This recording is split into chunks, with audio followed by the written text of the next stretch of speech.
Hey guys, welcome to our review of Mashin Sentai Kiramager episode 6. I don't know where I am. As always, I'm your host of Frozen Stratos. Here with me today we have Cinder Blaze. And Makotoa. I'm having a time. Guys, this episode is a good time. Also, you guys left comments on our watch along, and we'll be getting to those at the end of this review. But yeah, let's dive into our thoughts. This is a good time. I was really hesitant about this episode, just because, you know, it was backtracking a character we didn't know too much about yet, but it sort of gave us context to who she is and what she's all about. And on top of that, like, you know, the characters we met before, or at least some of the characters like we wanted to work on had flaws and issues, but right now with Pink, we're starting with what I think is like a fully formed character, and we regressed her back just to see how she got there. And I think a similar thing with Yellow, because we know he's capable, but just we got to peel back a few layers just to see why he's so capable and what his motivations are.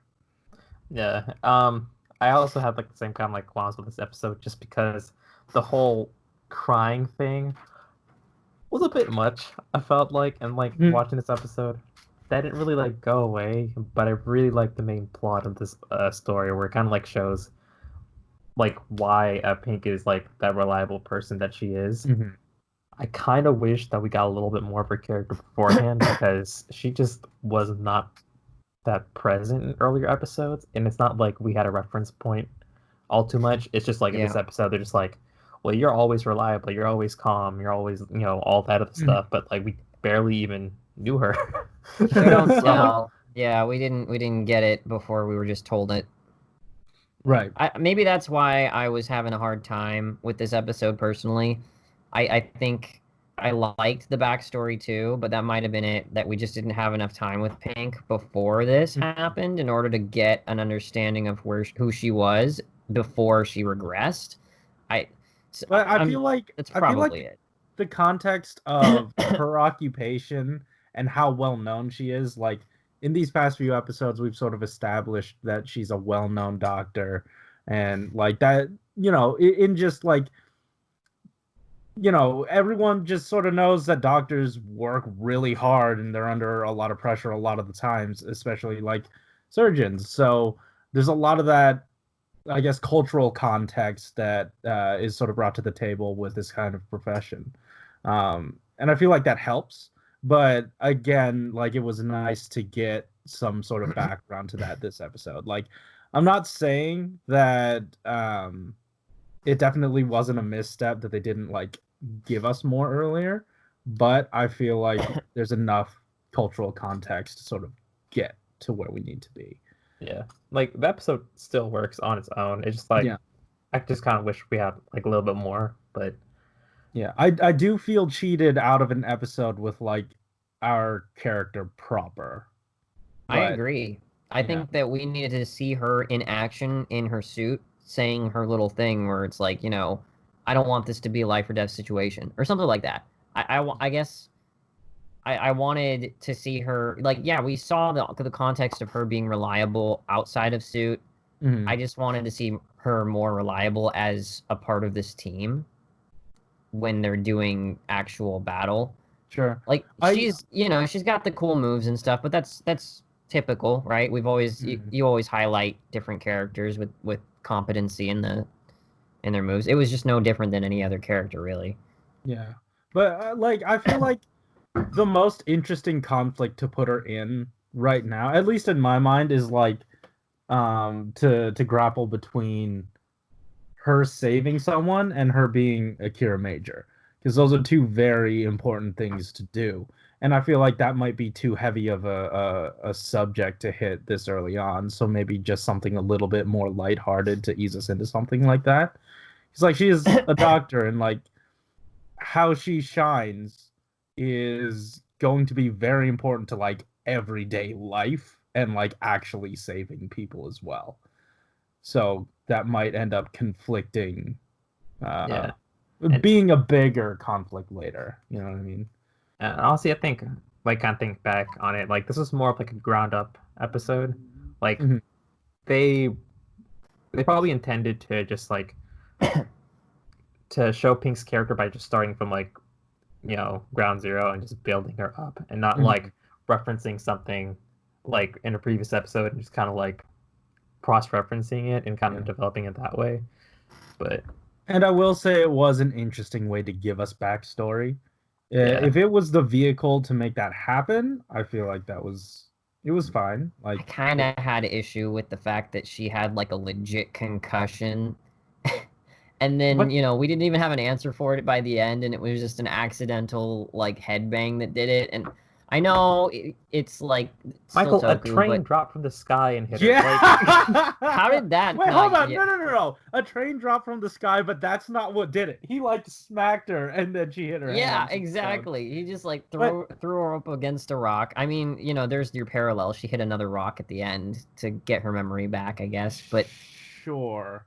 I don't know. What are you paralleling? Like, I don't... rocks, I guess, but I think there was a little bit too much contriving stuff. It's like at the end when we had the picture dude like, "Oh, I'm going to take a picture of you." And then, "What happened? I'm going to wait. Oh, you guys are going to have a moment. Okay, I'll wait." I agree that the setup is like you were saying contrived, but it's like this show's fun enough. It built up enough goodwill to where I'm fine with like taking a backseat on the logic part of that to get to the really interesting stuff. And hope I it just didn't doesn't- it didn't like hinder my enjoyment of it. yeah. And I feel like we're kind of like going a little bit too hard in this episode. Oh yeah, I feel like it was like because like relatively light. I enjoyed it. Like all that to say, I enjoyed this episode. Mhm. And I'm going into another negative, but I do like this episode, but it is starting to feel like there is a bit of a formula to what these character focus episodes are. It's like, oh hey, we set up that this character is this thing. Let's sort of put them in a situation to switch up their regular ebb and flow, see how they work it out, and then they win at the end. And then also somewhere along the way, Jewel helps them to find that. Yeah. Yeah. So again, not a knock against. I'm not like upset at the formula, but I am sort of seeing it now, especially since we've got like 3 or more. Mhm. I guess 4. Now that you kind of mentioned that, like I'm kind of scared that probably like past the character focus episodes, if Jiro like still keeps doing that stuff, he might get a little bit more on like the annoying side, because I really hate those hand holding like reds. Like I think Lucky was like one of those as well, where like no one could have development without his like blessing or something. Yeah. Like, Yeah.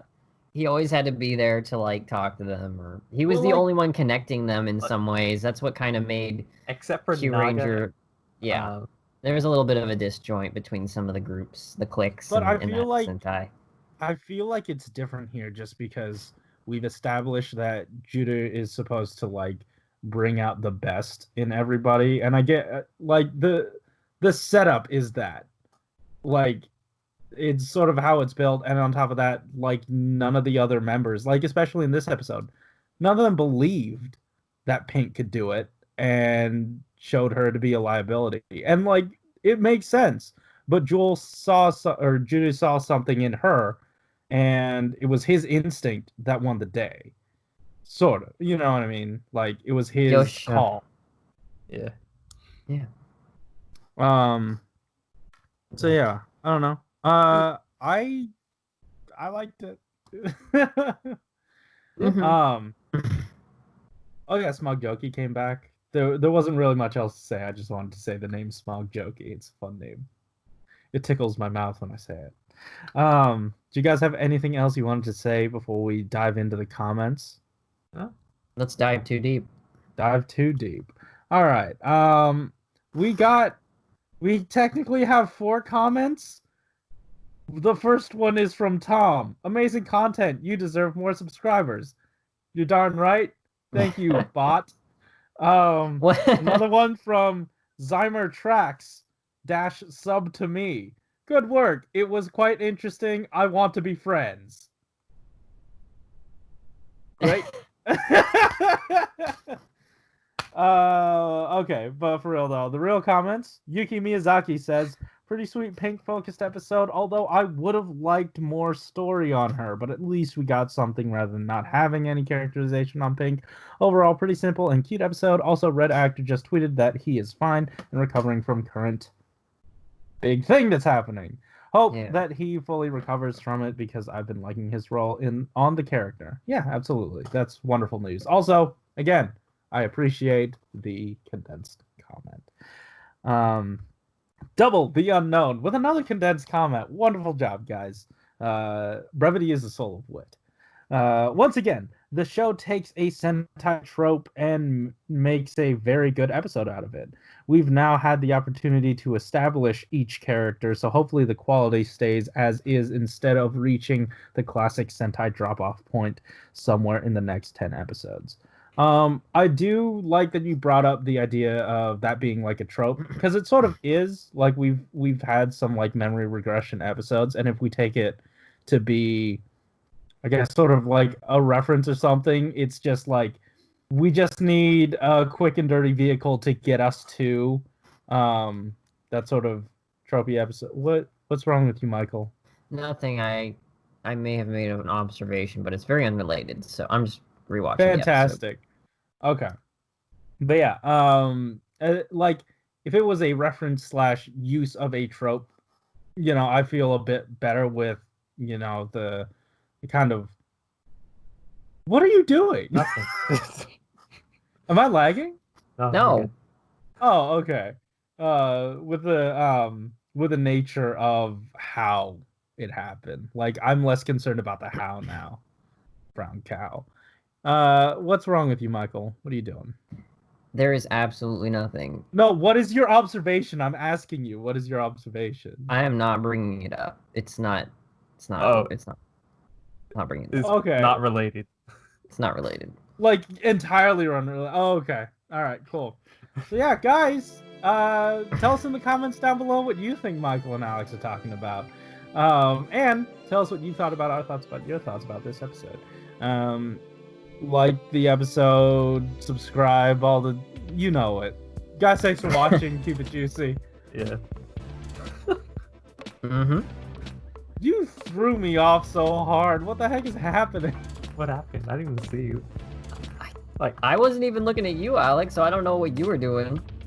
Alex was like, Corey thinks we're colluding over here. oh, I don't know. Alex had a strange laugh.